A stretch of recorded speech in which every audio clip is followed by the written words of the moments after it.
healthcare provider, put yourself in a position to, I guess, have the privilege to know this private information about your patients.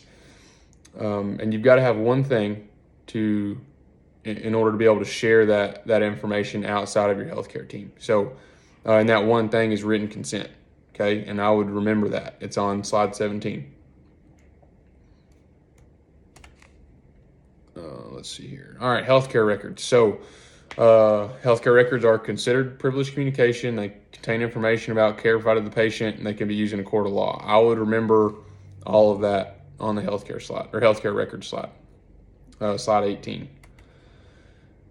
All right, informed consent, which is just permission granted voluntarily by a person who is sound of mind after the procedure and all risk involved has been explained.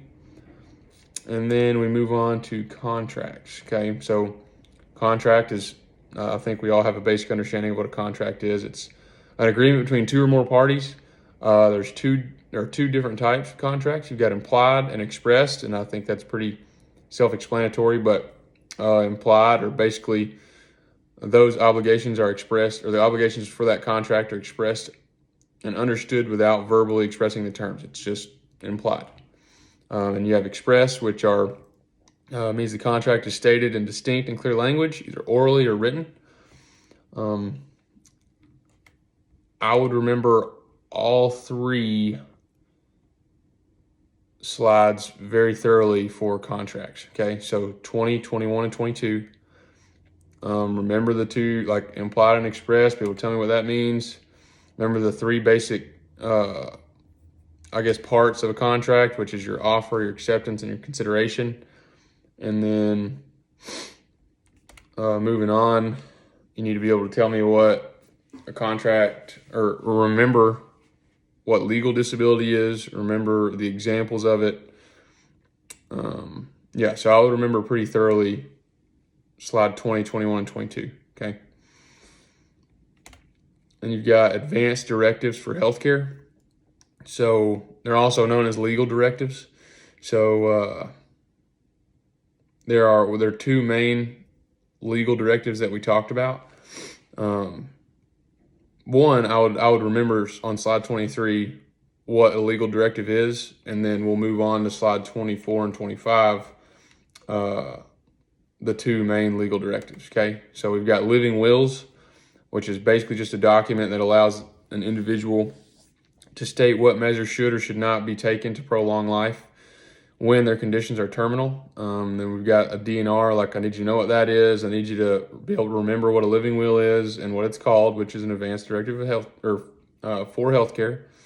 And then you move on to the next one, and that's a durable power of attorney. It's basically just a document that permits an individual to appoint another person to make a decision regarding the healthcare if the principal should become unable to make that decision. I would remember what that is specifically, and also that it's an advanced directive for healthcare, okay? You don't have to, let's see, slide 26 is patient's bill of rights.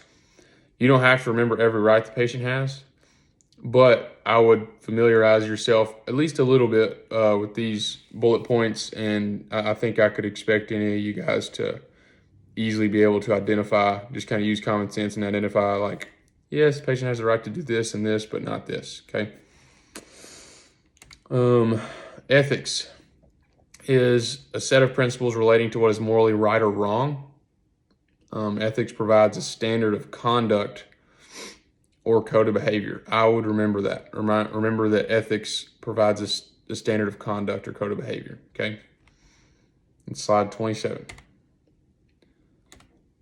All right.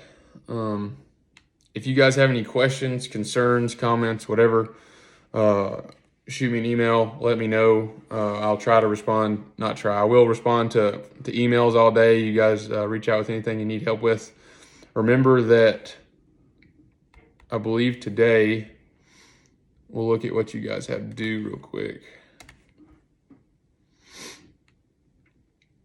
Yeah, so You Be the Judge worksheet is due today. You guys started that last Thursday, so let's see here. You should have already turned in your ethical dilemmas worksheet. Your ethical responsibilities Quizlet for this test will be due on Tuesday before you take the test. So a couple things on the to-do list. Finish the You Be the Judge worksheet, and then use this video and all the information I've given you here to either make the Quizlet, finish the Quizlet, or just study to begin with. Don't make a bad grade on an easy test. As long as you use your brain and study, you should be able to remember everything and be fine. Trying to think. I don't think I have any other questions or concerns here. Make sure you guys reach out to your teachers if you guys have questions in other classes. Make sure,